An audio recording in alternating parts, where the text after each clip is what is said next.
Halo sahabat sehat, selamat pagi, Shalom, Assalamualaikum warahmatullahi wabarakatuh, Om Swastiastu. Perkenalkan, nama saya Yohana Kamagai, saya mahasiswa dari Universitas Respati Indonesia, Program Studi Administrasi Rumah Sakit. Pada kesempatan kali ini, saya akan memberikan edukasi atau informasi tentang kode blue atau kode biru rumah sakit. Kode blue adalah kode warna yang terdapat di rumah sakit atau instansi kesehatan lainnya yang digunakan untuk memberitahu tim respon cepat mengenai adanya kondisi gawat darurat dan lokasi terjadinya. Henti jantung bisa terjadi kepada siapa saja, kapan saja, dan di mana saja. Apa tujuan dari kode blue? Tujuan dari kode blue yaitu memberikan resusitasi dan stabilisasi yang cepat bagi korban yang mengalami kondisi darurat henti jantung dan henti nafas yang berada dalam perawatan di rumah sakit. Siapa yang dapat melakukan RJP? Yang dapat melakukan RJP yaitu pertama adalah seorang dokter jaga IGD atau dokter jaga ruangan.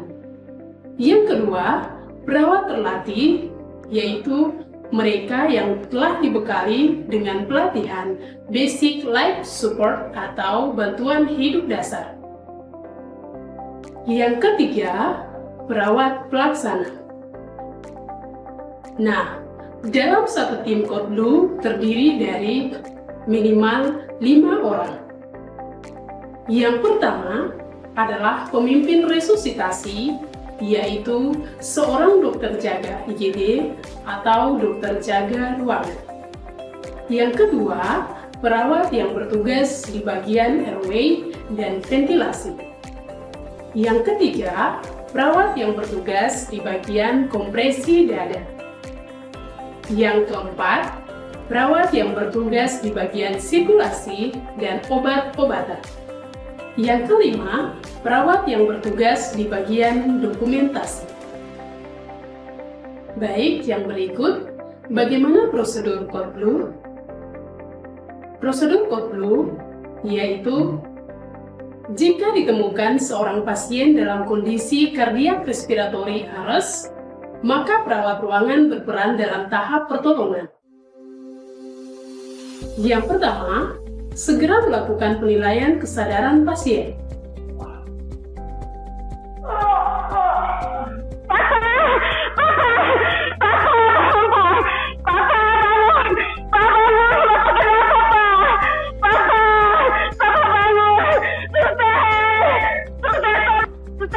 Yang kedua, pastikan lingkungan pasien aman untuk melakukan pertolongan.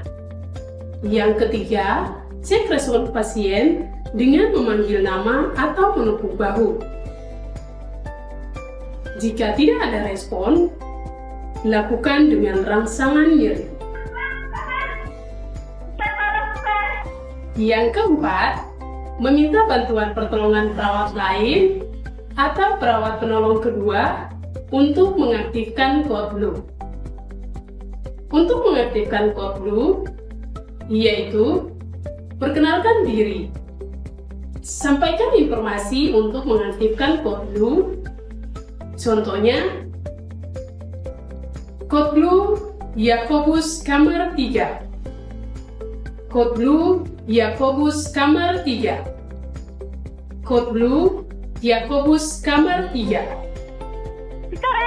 sampai dengan 3 kali.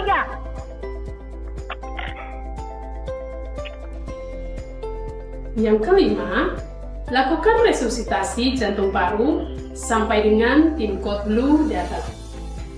Yang keenam, melakukan cek nadi karotis dengan waktu 5-10 detik. Bila tidak teraba denyut nadi, lakukan kompresi jantung dengan cara 30 kompresi, dan 2 kali ventilasi dengan kecepatan kompresi 100 sampai 120 kali per menit. Ketujuh, setelah tim Code Blue menerima informasi tentang aktivasi Code Blue, mereka segera menghentikan tugasnya masing-masing, mengambil troli emergency, dan menuju lokasi terjadinya cardiac respiratory arrest.